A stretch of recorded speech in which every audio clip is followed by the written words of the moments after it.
नमो सिद्धाणं नमो आयर्याणं नमो वज्रायाणं नमो लोये सव्यसाहुनम्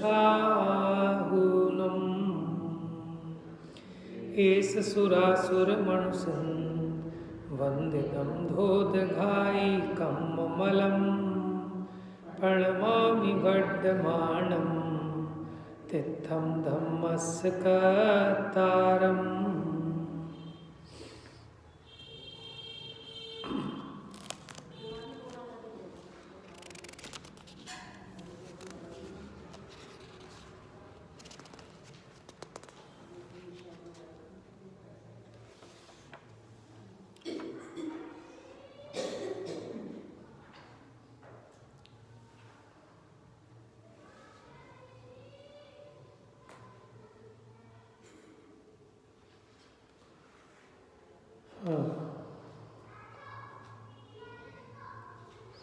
तो यहाँ चर्चा चली थी 254 नंबर की गाथा में कि ये जो वैयावृत्ति आदि की शुभोपयोग रूप चर्या है ये मुनिराज के तो गौणपने होती है और गृहस्थ को मुख्यपने होती है।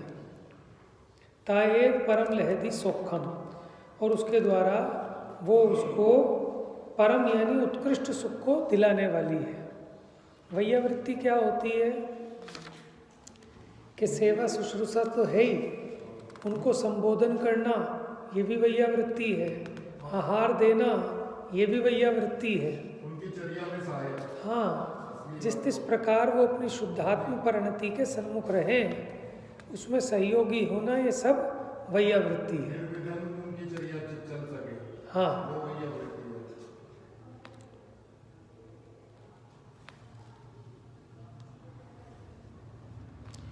ये देखो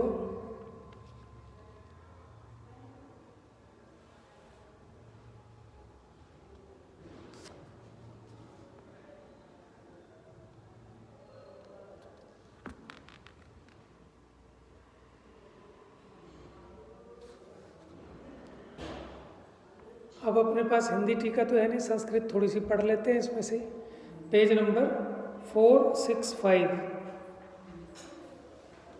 नीचे से चौथी लाइन देखो, बीच का जो पैराग्राफ है ना, एक मोटा मोटा थोड़ा सा समझ में आएगा कि कुछ नया होगा, तो फिर आगे चलते हैं। गाथा एक बार आपको पढ़ा देता हूँ। ऐसा पसत्त भूदा समणाणं वा पुणो घरत्थाणं चर्या परेत्ति भणिदा ताएव परम लहदी सोखम।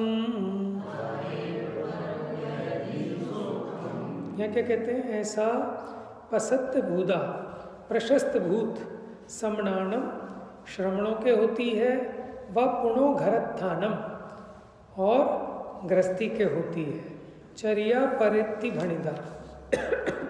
परेत्ति माने मुख्य, उत्कृष्ट माने मुख्य रूप से गृहस्थों के होती है। और कैसी है वो? ताएव परम लहदी सोखम, और उससे वो उत्कृष्ट सुख को प्राप्त करता है। कौन? गृहस्थी। देखो अब जहाँ लिखा है ना 253 मिल गया बीच में संस्कृत टीका में, जो बीच की लाइन है उसमें नीचे से चौथी लाइन देखो। एव गाथा पंचकेन लौकिक व्याख्यान संबंधी प्रथम स्थलम गतम अथायम वैयावृत्त्यादि लक्षण शुभोपयोग तपोधनैर गौण वृत्त्या। देखो ये जो वैयावृत्ति जिसका लक्षण बताया, ऐसी जो शुभोपयोग रूप चर्या है ये तपोधन को गौण रूप से होती है। तपोधन माने मुनिराज। श्रावकस्तु मुख्य वृत्तिया कर्तव्य इत्याख्याति, और श्रावक के मुख्यपने से करने योग्य ऐसा कहते हैं, बताते हैं। भणिदा, भणिदा का मतलब कथिता, कहा जाता है। का कर्मतापन्ना, कि क्या कहा जाता है? चर्या, चर्या माने चर्या, चारित्रम अनुष्ठानम। किम विशिष्टा ऐसा प्रत्यक्षी भूता पुनश्च किम रूपा प्रशस्त भूता धर्मानुराग रूपा। कैसी क्रिया? कि प्रशस्त रूप, प्रशस्त माने कि धर्मानुराग रूप। प्रशस्त किसको कह रहे हैं? कि धर्म के अनुराग रूप। केशाम संबंधिनी, कि किसके संबंध में? समणानाम व श्रमणानाम व पुनोघरत्थानाम, यानी श्रमण और ग्रस्तों। व पुनरीयमेव चर्या परेत्ति परा, परेत्ति माने परा यानी सर्वोत्कृष्ट थी। ताएव परम लहदी सोखम, और ग्रस्तों की ये चर्या मुख्य रूप से होती है। ताएव परम लहदी सोखम माने उससे तएव शुभोपयोग चर्या परंपराया मोक्ष सुखम लभते गृहस्थ इति, के इसी के द्वारा गृहस्थ परंपरा से मोक्ष सुख को प्राप्त करता है। किसके बल पे? वैयावृत्ति के बल पे। माने वो वैयावृत्ति के बहाने से तो मुनि आदि के समीप जाएगा, और जब मुनि आदि के समीप जाएगा तभी तत्व ज्ञान को पाएगा।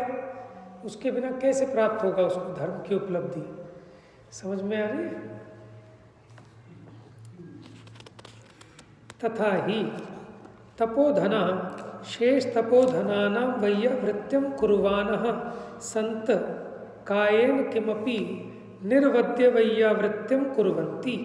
देखो, जो तपोधन हैं वैयावृत्ति करते हैं, संतः करते हैं, कायेन किमपि निर्वद्य वैयावृत्ति कुर्वन्ति। जो वो वैयावृत्ति करेंगे वो करेंगे निर्वद्य हो, जिसमें आरंभ ना हो, हिंसा ना हो। वचनेन धर्मोपदेशम च, के वचनों से धर्मोपदेश देंगे, ऐसी वैयावृत्ति तो मुनि कर सकते हैं। बात समझ में आ रही? शेषमौषधान्न पानादिकम गृहस्थ नाम धीनम। अच्छा, बाकी जो औषधि देने की, अन्न देने की, पानी देने की, ये गृहस्थी के अधीन है, क्योंकि मुनिराज तो औषधि दे नहीं सकते, पानी दे नहीं सकते, अनाज दे नहीं सकते, तो ये किसके अधीन हो गई? गृहस्थी के अधीन है। तेन कारणेन वैयावृत्ति रूपो धर्मो गृहस्थानां मुख्य तपोधनानां गौणः। इसीलिए ये जो वैयावृत्ति है ये गृहस्थों को मुख्यपने होती है, और मुनिराजों के गौणपने। वो सिर्फ इतनी वैयावृत्ति कर सकते हैं कि वचनों से उपदेश दे सकते हैं। हिंदी जैसी संस्कृत है, काम चल तो जाएगा, लेकिन कितना खुलासा कर दिया इसमें जयसेनाचार्य की टीका में। द्वितीयम च कारणम, दूसरा कारण क्या है कि उनके मुख्य है, और गृहस्थों के तो मुख्य है और श्रमणों के गौण है। निर्विकार चित चमत्कार भावना प्रतिपक्ष भूतेन, कि जो निर्विकार चित चमत्कार शुद्धात्मा की भावना है उससे प्रतिपक्ष भूत है। क्या? कि जो वैयावृत्ति है, क्योंकि धर्मानुराग रूप है ना, धर्म नहीं है, धर्मानुराग है। तो धर्मानुराग धर्म का विरोधी है कि सहयोगी है? अभी तो विरोधी बता रहे हैं दूसरे कारण में। क्यों? क्योंकि धर्म नहीं है ना, धर्म का घातक है। राग हिंसा है, राग अपनी शांतता का घातक है। तो दोनों बातें समझ में आनी चाहिए आपको। गृहस्थी के लिए उसको सहयोगी कह रहे हैं और मुनिराज के लिए घातक कह रहे हैं, क्योंकि मुनिराज जिस भूमिका में झूल सकते हैं उनका तो घाटा हो रहा है, गृहस्थी को फायदा हो रहा है कि उसके निमित्त से इसके शुद्धात्मा की भावना बढ़ती है। द्वितीयम च कारणम निर्विकार चित चमत्कार भावना प्रतिपक्ष भूते। ये धर्म नहीं है, धर्मानुराग है। चित चमत्कार जो भावना है उससे प्रतिपक्ष है। विषय कषाय निमित्तोत्पन्नेन आर्त रौद्र दुर्ध्यान द्वेन परिणतानां ग्रस्तानां आत्माश्रित निश्चय धर्मस्यावकाशो नास्ति। कि गृहस्थी को धर्म का अवकाश ही नहीं है। कि क्यों नहीं है गृहस्थी को धर्म का अवकाश? विषय कषाय के निमित्त से उत्पन्न होने वाले आर्त रौद्र दुर्ध्यान, इन दोनों में फंसा रहता है गृहस्थी।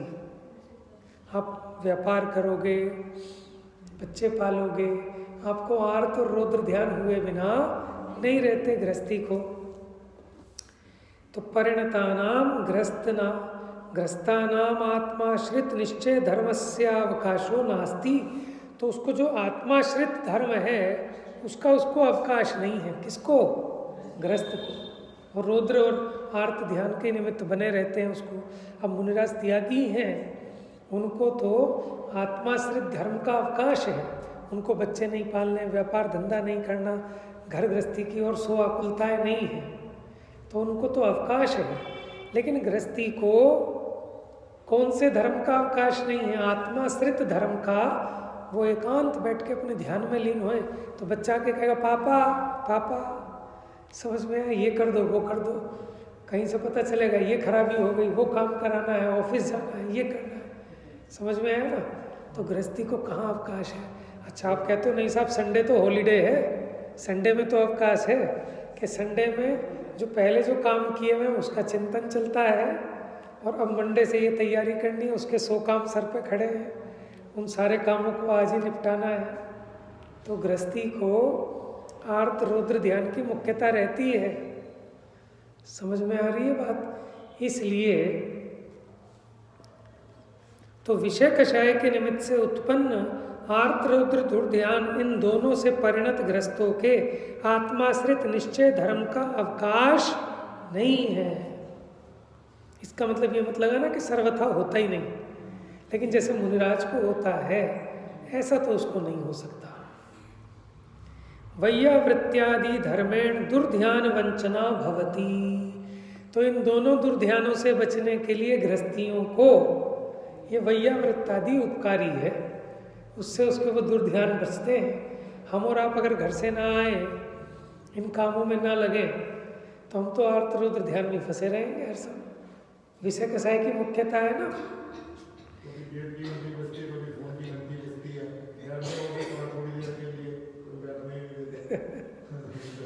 तो अपना भी तो राग है ना, हम भी तो उसको स्विच ऑफ नहीं कर पाते हैं अपने राग की वजह से। फोन तो स्विच ऑफ कर दिया, लेकिन वो बाहर की घंटी बजती है।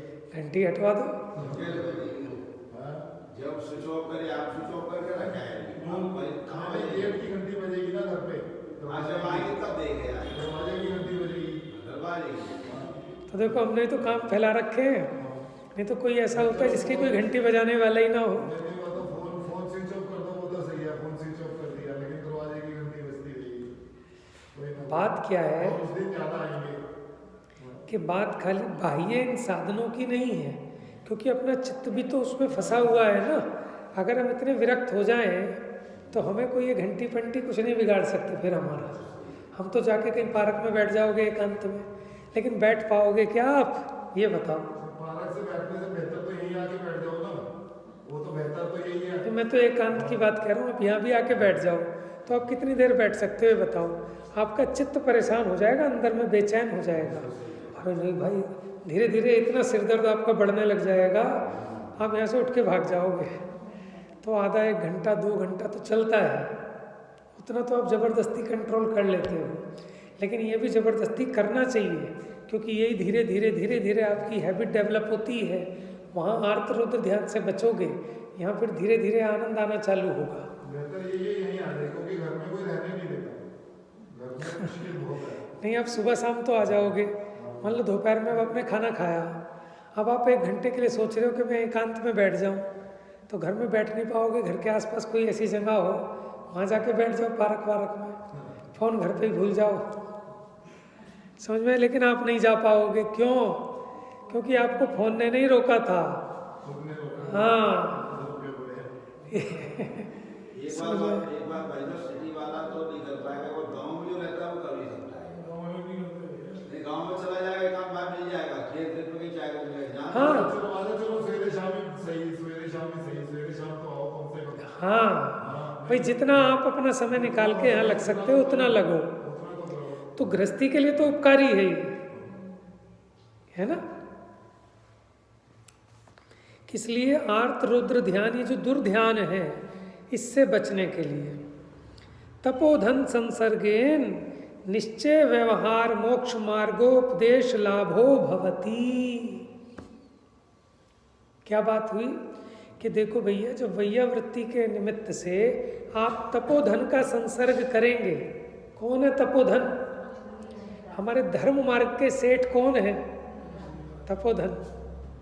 ठीक है, जब आप इनका संसर्ग करेंगे आहार देने के बहाने, औषधि के बहाने, ठीक है, इनकी सेवा शुश्रूषा के बहाने, तो क्या मिलेगा आपको? कि गृहस्थ को निश्चय व्यवहार मोक्ष मार्ग का उपदेश लाभ होगा। क्या लाभ होगा? निश्चय व्यवहार का मोक्ष मार्ग का उपदेश मिलेगा। ये बड़ी इंपॉर्टेंट बात है। आप जाओगे ही नहीं, संगति नहीं करोगे तो कहाँ से मिलेगा? उनका कोई ऐसा फिक्स प्रोग्राम थोड़े ना होता है कि हमारी सभा होगी 8 से 9, जिसने सुनना हो आ जाओ। ऐसा प्रोग्राम नहीं, वो तो अपने अंदर में। अब कोई किसी निमित्त से कोई आ गया, भोजन आदि कराया और फिर पूछता है गुरुदेव मुक्ति का मार्ग बताओ, मैं बहुत दुखी हूँ, सुखी होने का मार्ग बताओ, तो थोड़ी करुणा आती है तो 2 लाइन में बता देते हैं। तो उसको निश्चय व्यवहार रूप मोक्ष मार्ग का कम शब्दों में, ठीक है ना, बड़ा इफेक्टिव उपदेश मिल जाता है। तो ये बड़ा लाभ है। और ये जो मोक्ष मार्ग का उपदेश है ना, यही परंपरा से निर्वाण का कारण होएगा। बात समझ में आ रही है?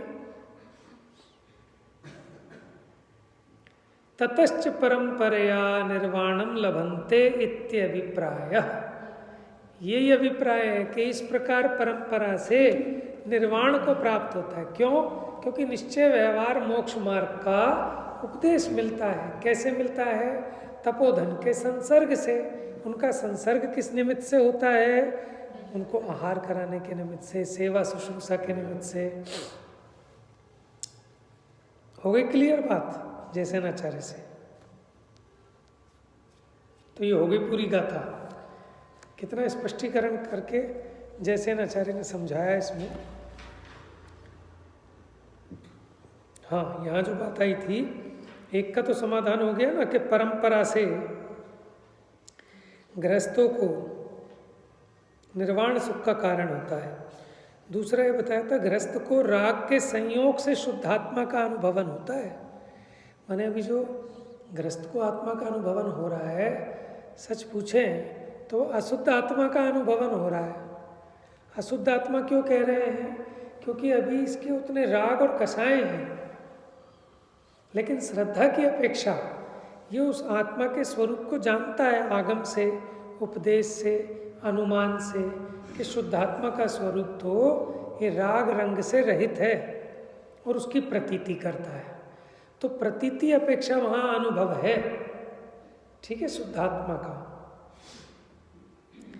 गृहस्थ को राग के संयोग से शुद्धात्मा का अनुभव होता है। इसका एक अर्थ ये ले सकते हैं कि शुद्धात्मा का अनुभव तो होता है, लेकिन अभी उसको राग बना हुआ है उतना, क्योंकि अभी उस राग की भूमिका में उतना निराकुल होकर वैसा अनुभव नहीं कर पाता, जैसा कि सर्वविरति हो जाने पर मुनिराज निराकुल वेदन करते हैं। देखो, जैसे आप लोग भी सुन रहे हैं और कोई व्यक्ति जो निवृत्त हो वो भी सुने, किसका उपयोग ज़्यादा लगेगा स्वाध्याय में? जो निराकुल है। समझ में? मान लो आपको पता हो बच्चे आने अभी स्कूल से, कॉलेज से, ट्यूशन से, फिर उनको दूध चाय पानी देना है, तो आप बैठोगे तो लेकिन आकुलता अंदर में बनी रहेगी। और एक ये कि जो बच्चों को निपटू के आया फ्री होके, उसका उपयोग ज़्यादा लगेगा। ऐसा ऑटोमेटिक ऐसे ही निमित्तिक संबंध है। तो जो सर्वविरति हो गई जिनकी, ऐसे मुनिराज, उनको जैसे आत्मा का अनुभव होता है, वैसा इस गृहस्थी को जो प्रपंचों में फंसा है, जिसका उपयोग गिरवी रखा है विषय कसायों में, ठीक है ना, तो उसको ऐसा नहीं कि हो नहीं सकता। शुद्धात्मा की प्रतीति तो होती है, भावना होती है और किंचित गुणस्थान प्रमाण अनुभव होता है, लेकिन वैसा नहीं होता कि जैसा दिगंबर मुनिराज को छठे सातवें गुण स्थान में होता है। इस अपेक्षा वो यहाँ कह रहे हैं कि गृहस्थ को राग के संयोग से शुद्धात्मा का अनुभव होता है।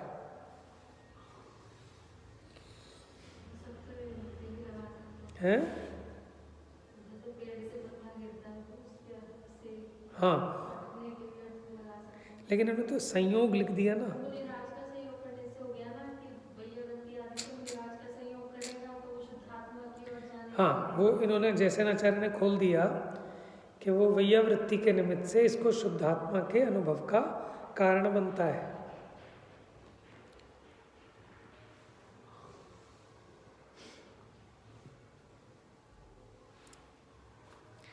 और देखो भावार्थ में पेज नंबर 467 पर सम्यक दृष्टि गृहस्थ के मिल गया।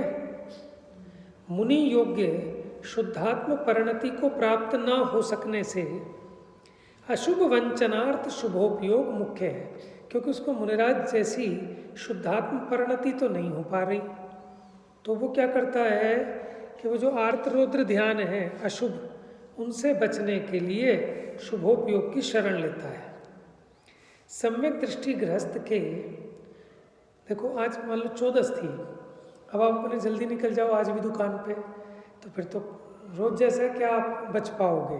अब आपने माने सोचा 14 है भैया, अष्टमी है, अष्टमी 14 को मैं अपनी पूजा करके, अपना स्वाध्याय करके, अपनी माला फेर के, अपना पाठ करके, प्रतिक्रमण करके तब जाऊंगा। तो आपने बुद्धिपूर्वक उपाय किया ना काय का, शुभोपयोग में आने का।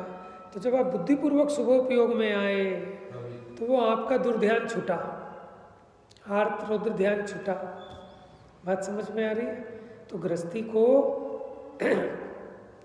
बुद्धिपूर्वक अशुभ से बचने के लिए शुभोपयोग मुख्य है। सम्यक दृष्टि गृहस्थ के अशुभ से छूटने के लिए प्रवर्तमान जो यह शुभोपयोग का पुरुषार्थ, देखो सम्यक दृष्टि भी शुभोपयोग का बुद्धिपूर्वक पुरुषार्थ करता है, और उसका ये पुरुषार्थ भी शुद्धि का ही मंद पुरुषार्थ है, क्योंकि शुद्धात्म द्रव्य के मंद आलंबन से अशुभ परिणति बदलकर शुभ परिणति होती है, और शुद्धात्म द्रव्य के उग्र आलंबन से शुभ परिणति भी ठीक कर लेना इसको, शुभ परिणति भी बदलकर शुद्ध परिणति। आज मेरे पास रॉन्ग वाली कॉपी आ गई, कल ठीक थी, आज आपके पास ठीक आ गई। तो बदलकर तो शुद्ध परिणति होती है, तो शुभ परिणति बदलकर शुभ परिणति होती है, तो बात ही नहीं बनती, शुद्ध होती है, हो जाती है।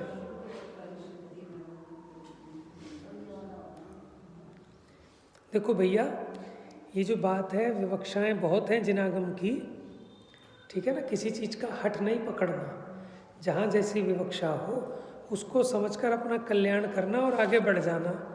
वाद विवाद में किसी से नहीं उलझना, सब मिल जाएगा शास्त्र में, इसलिए विरोध किसी का कर नहीं सकते। उसकी अपेक्षा को समझकर आगे अपना प्रयोजन सिद्ध कर सकते हैं, ठीक है। देखो, जो जैन धर्म का वक्ता होगा वो कथनचित कहेगा अपनी बात, सर्वथा नहीं कहेगा, क्योंकि वस्तु का स्वरूप में ही ऐसा अनेकांतपना है। अब ये सिद्ध करते हैं कि शुभोपयोग को कारण की विपरीतता होने से फल की विपरीतता होती है। क्या कह रहे हैं? अभी तो ये कह रहे थे कि गृहस्थी को वो वैयावृत्ति आदि शुभोपयोग परंपरा से निर्वाण का कारण है।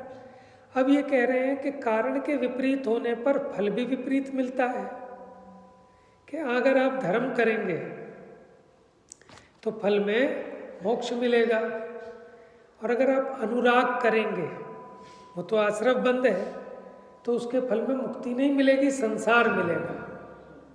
क्या कह रहे हैं कि जो राग है ये तो विरोधी फल को, विपरीत फल को देने वाला है। देखिए गाथा 255 नंबर की गाथा, कि शुभोपयोग को कारण की विपरीतता से फल की विपरीतता होती है। रागोपसत्थ भूदो वत्तु विशेषेण फलदि विपरीदम् नाना भूमि गदानिह बीजाणि सस्कालम ही। क्या उदाहरण दिया है? रागो पसत्त भूदो, वत्तु विशेषेण फलदि विपरीतम, कि जो राग है, कौन सा राग? प्रशस्त भूत राग, वो भी वस्तु विशेष के कारण फल की विपरीतता को देता है।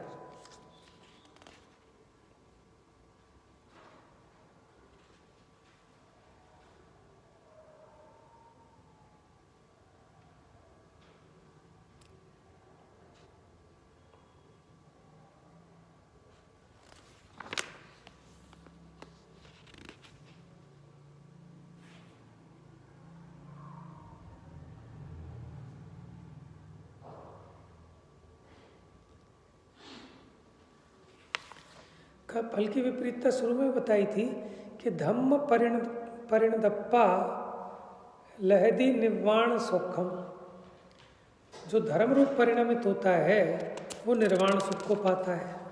और दूसरा क्या कहा था, अभी आया था ना एक दो दिन पहले ही, शुरू की 11 नंबर की गाथा है, वैसे मैं बीच में ही है, निकाल लेता हूँ, मिल गया। धम्मेण परिणदप्पा अप्पा यदि शुद्ध संपोग जुदो पावदि निवाण सुहम, और सुहोव जुत्तो व सग्ग सुहम, कि जो शुभोपयोगी है वो स्वर्ग कलेश को पाता है। यहाँ तो स्वर्ग सुख लिखा है, लेकिन इसकी टीका पढ़ेंगे ना तो वहाँ लिखा स्वर्ग के वैभव कलेश को पाता है। कैसे वैभव कलेश को कह रहे हो? कि जैसे तेल में पूड़ियाँ फूलती है ना, तो कोई तो कहता फूल रही हैं, कि ऐसे फूलोगे, फूल रही हैं कि तड़प रही हैं वो, समझ में आया? पूरियाँ खुश हो रही हैं कि तड़प रही हैं, समझ में आया? ऐसे ही स्वर्गों के वैभव कलेश को प्राप्त होता है, वहाँ ऐसा लिखा है 11वीं गाथा में, और उदाहरण ऐसा दिया है सिकती हुई पूड़ी का। समझ में आया? तो अगर ये धर्म रूप परिणमित हुआ आत्मा शुद्ध उपयोग से युक्त होता है तो वह निर्वाण को पाता है, और वही धर्म परिणमित आत्मा अगर शुभोपयोग युक्त होता है तो स्वर्ग सुख को पाता है।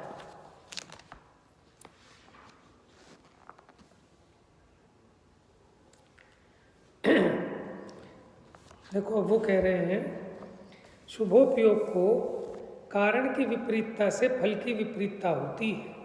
उदाहरण दे रहे हैं, रागोपसत्त भूदो वत्तु विशेषण फलदि विपरीतम, कि जो प्रशस्त भूत राग है उसको वस्तु के भेद से फल का भेद होता है। नाना भूमि गदानिह, जैसे भूमि के भेद से, क्या कह रहे हैं? भूमि के भेद से बीजाणिव सस्य कालम ही, कि बीज तो वही का वही हो, लेकिन अगर भूमि चेंज हो जाए तो उसके फल में अंतर पड़ता है कि नहीं पड़ता? समझ में? मान लो कोई घिया आपके गांव में बड़ी अच्छी उगती हो, घिया वैसे कहाँ से उगती है? बेल से। उसका क्या बीज बोया जाता है? बीज बोते हैं, ठीक है। अब वही बीज जो आपके गांव में आपने उगाते हो जिस बीज से, वही बीज यहाँ लाके बोओ आप दिल्ली में, क्या वैसे ही घिया उगेगी उस पर?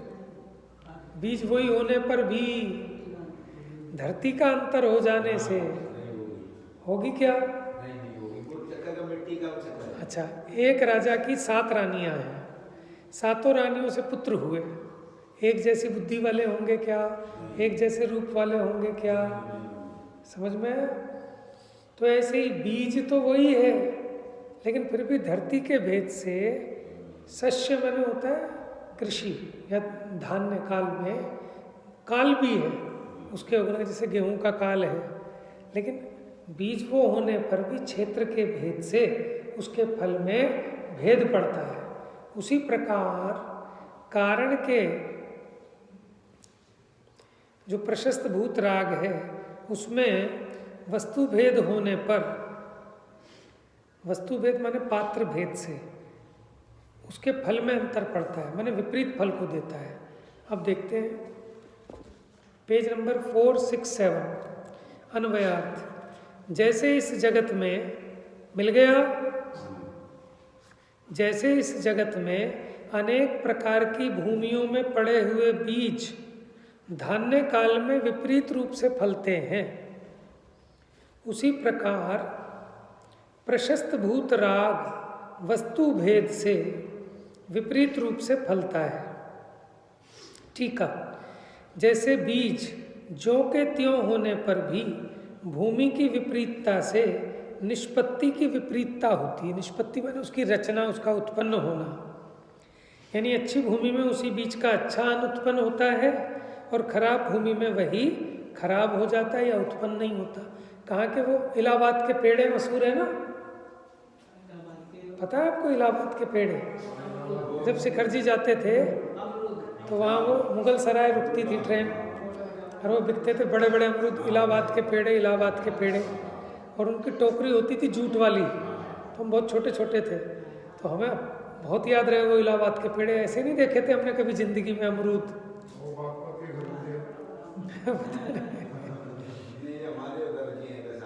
अब आप ये सुनो, अब वही बीज आप अपने यहाँ ले आओ और यहाँ उगाओ, वैसा अमरूद उगेगा क्या? देखो, अच्छी भूमि में उसी बीज का अच्छा अन्न उत्पन्न होता है और खराब भूमि में वही खराब हो जाता है या उत्पन्न ही नहीं होता। बीज की कोई कमी नहीं है। हाँ, उसी प्रकार प्रशस्त राग स्वरूप शुभोपयोग ज्यों का त्यों होने पर भी पात्र की विपरीतता से फल की विपरीतता होती है। देखो, अभी आगे कहेंगे सो कहेंगे, मैं इसमें एक बात कहना चाहता हूँ। आपको तो स्वभाव वैसे ही आया कि मैं इनका सेवा कर दूं, कल्याण कर दूं, इससे मेरा भी कल्याण होगा। लेकिन अगर आप कुगुरु की सेवा करेंगे तो आपका भाव तो पूरा वैसे ही है भैया, वृत्ति का। आपने शुभोपयोग किया लेकिन उसका फल कैसा आएगा, समझ में है? और जो सच्चे पात्र हैं, सच्चे गुरु हैं, उसमें जो आपका वैया वृत्ति का परिणाम है, माने आप कुगुरु को आहार करा रहे हैं भक्ति भाव से और सुगुरु को आहार करा रहे हैं, दोनों का फल अलग अलग होगा कि नहीं? क्यों भाई अलग अलग क्यों हो गया? परिणाम तो हमारा एक सा था, समझ गए? उसके लिए उदाहरण दे रहे हैं। इसलिए ये भी ध्यान रखना, किसकी भैया वृत्ति करनी। हाँ, ऐसी सुभोग भूमि कुभोग भूमि मिलती है। खोटे पात्र को दोगे कुभोग भूमि, सच्चे पात्र को दोगे सुभोग भूमि। तो मेरी भक्ति तो वैसी की वैसी थी, तो कैसे पात्र के भेद से उसके फल में भेद पड़ गया ना। किसी हिंसक को दो आप दान, नरक चले जाओगे। बकरी दान में दे दी मैंने कि आहार ही उसका लेते हैं भैया, है?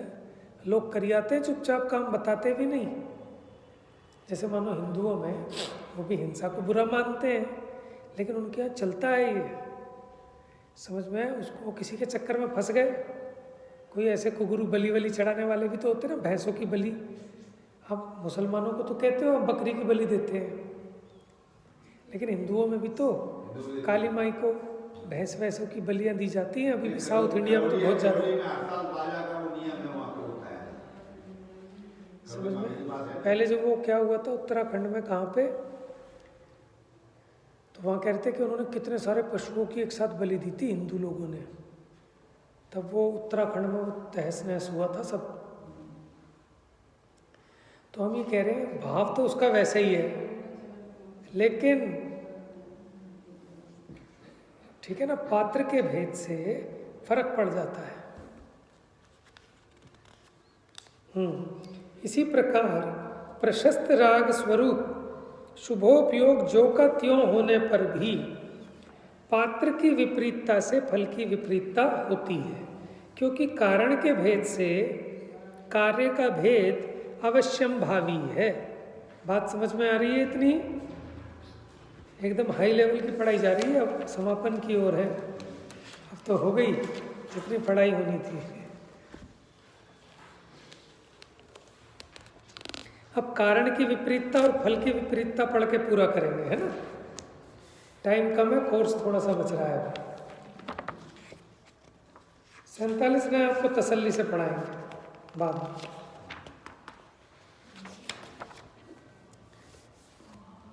छद छदुमत्थ विहितवत्तु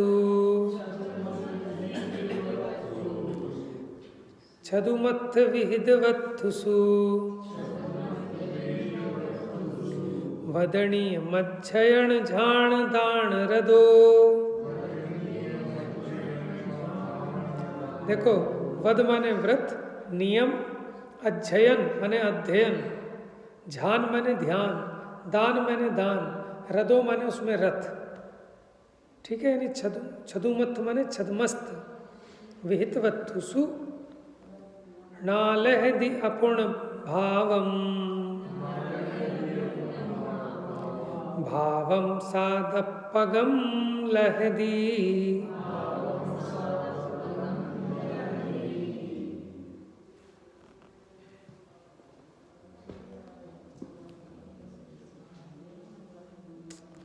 देखो, छदमस्त विहिद माने छदमस्त के द्वारा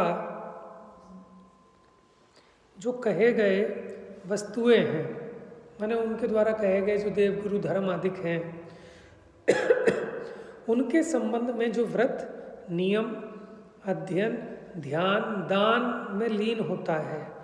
ना लहदी अपुण्य भावम, अपुनर्भव होता है मोक्ष, तो वो मोक्ष लक्ष्मी को नहीं पाता। भावम सादपगम लहदी, बस वो साता आदि को प्राप्त कर लेता है, सातात्मक भाव को, मन पुण्य की प्राप्ति कर लेता है, लेकिन मोक्ष को नहीं पाता। तो इसीलिए सर्वज्ञ द्वारा कथित जो देव गुरु धर्म आदिक हैं, उनमें जो माने व्रत, नियम, अध्ययन, ध्यान, दान, इनमें लीन होता है, तो वो निर्वाण सुख का पात्र होता है। आपको हम काम तो वही कर रहे हैं, दान का, व्रत का, नियम का, लेकिन वस्तु के भेद से माने छदमस्त को कहते हैं अज्ञानी, जिनको केवल ज्ञान नहीं है। तो अन्य लोगों ने जो बताया वो सर्वज्ञ के द्वारा कथित नहीं है, वो छदमस्तों के द्वारा कल्पना की गई है कि इससे धर्म होगा, इससे धर्म होगा, उससे धर्म होगा। तो वो भी लोग बड़ा व्रत, नियम, उपवास करते हैं, हर वक्त माला फेरते रहेंगे। आप देखो, बहुत कुछ करते हैं वो लोग भी, नंगे पैर परिक्रमा लगाएंगे गोवर्धन पर्वत की, ठीक है, व्रत करेंगे, उपवास करेंगे, ध्यान, अध्ययन वो भी करते हैं, लेकिन फिर भी वो सातात्मक सुख को भले पालें, लेकिन निर्वाण सुख को नहीं पा सकते, ये बात कह रहे हैं। टीका आ जाओ। सर्वज्ञ स्थापित वस्तुओं में युक्त शुभोपयोग का फल पुण्य संचय पूर्वक मोक्ष की प्राप्ति है। किस किस में? कि जो सर्वज्ञ कथित वस्तु है उसमें जो आपका शुभोपयोग है वो पुण्य संचय के साथ साथ निर्वाण सुख का भी परंपरा से कारण होता है। लेकिन सर्वज्ञ कथित वस्तुओं के संबंध में वह फल कारण की विपरीतता होने से विपरीत ही होता है। वहाँ छदमस्त स्थापित वस्तुएं वे कारण विपरीतता हैं। मैंने अपनी मनोकल्पना से कुछ छदमस्त जीवों ने अपने आप निरूपण कर दी कि ये ईश्वर हैं, ये गुरु हैं, ये शास्त्र हैं, ये वेद हैं, इनकी उपासना करो। उनमें व्रत, नियम, अध्ययन, ध्यान, दान रत रूप से युक्त शुभोपयोग का फल मोक्ष शून्य केवल पुण्यापसद की प्राप्ति है।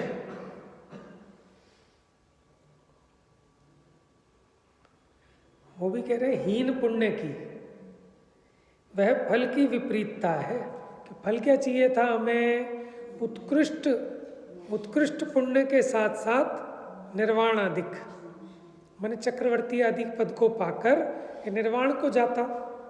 लेकिन ये जो छदमस्त स्थापित तत्व हैं इनसे क्या होता है? इनके संबंध में व्रत नियम आदि करने से मोक्ष शून्य केवल पुण्यापसद की प्राप्ति होती है। माने वो भी उत्कृष्ट पुण्य की नहीं होती, हत पुण्य की, अधम पुण्य की प्राप्ति होती है।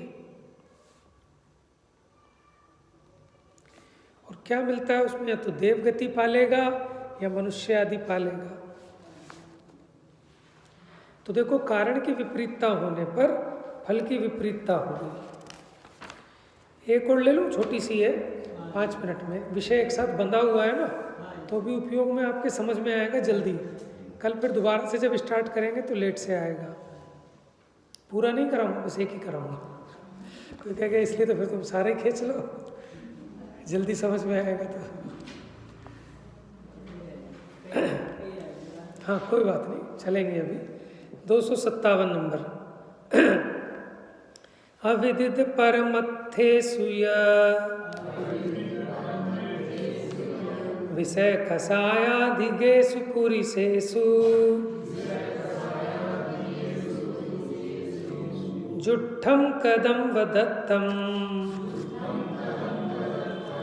फलदिकुदेवेषु मणुवेषु। देखो, अविदित परमत्थेषु, अविदित, विदित माने होता है जानना, अविदित माने अज्ञानी है, परमत्थेषु माने परमार्थ में जो अज्ञानी है, जिन्होंने परमार्थ को, वस्तु के सच्चे स्वरूप को नहीं जाना है। और विषय कसायादिगेषु, विषय कसाय में अधिक है, समझ गए? विषय कसाय में जो गुरु हैं, एक्सपर्ट हैं, पुरुषेषु, ऐसे पुरुषों के प्रति जुट्ठम कदम व दत्तम। अब जुट्ठम का अर्थ किया सेवा, ठीक है। कदम माने उपकार कृत और दत्तम माने दान। फलदि कुदेवेशु मणुवेशु, वो किस रूप में फलित होता है कि कुदेव के रूप में और कुमनुष्य के रूप में। अब प्रश्न ये खड़ा होता है, कुदेव किसे कह रहे हैं?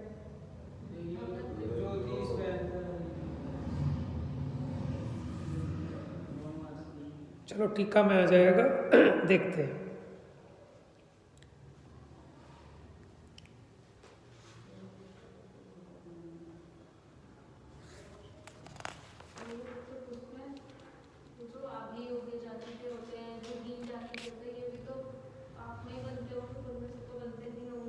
पुण्य से बनते हैं, हाँ, हीन पुण्य से बनते हैं ना, पाप से कैसे जाएगा? हाँ, तो ये तो स्थूल निरूपणा होती है ना, उसके बहुत वेरिएशंस होते हैं।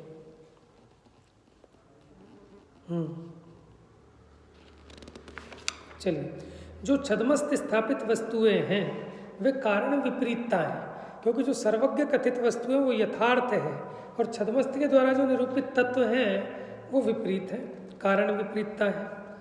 वे वास्तव में शुद्धात्मा ज्ञान से शून्यता के कारण परमार्थ से अजान और शुद्धात्म परिणति को प्राप्त न करने से विषय कषाय में अधिक ऐसे पुरुष हैं, उनके प्रति शुभोपयोगात्मक जीवों को, सेवा, उपकार या दान करने वाले जीवों को जो केवल पुण्यापसद की प्राप्ति, वह फल विपरीतता है, वह फल कुदेव कुमनुष्यत्व है। कुमनुष्य तो वो होते हैं अंतर्द्वीपज, जो कुभोग भूमि में जाके जन्मते हैं कि एक कान को बिछा लें, एक को ओढ़ लें, कोई एक पैर वाले, मछली जैसा मुंह और नीचे की काया मनुष्य जैसी, अथवा नीचे का शरीर मछली जैसा और मुंह मनुष्य जैसा, वो होते हैं कुमनुष्य।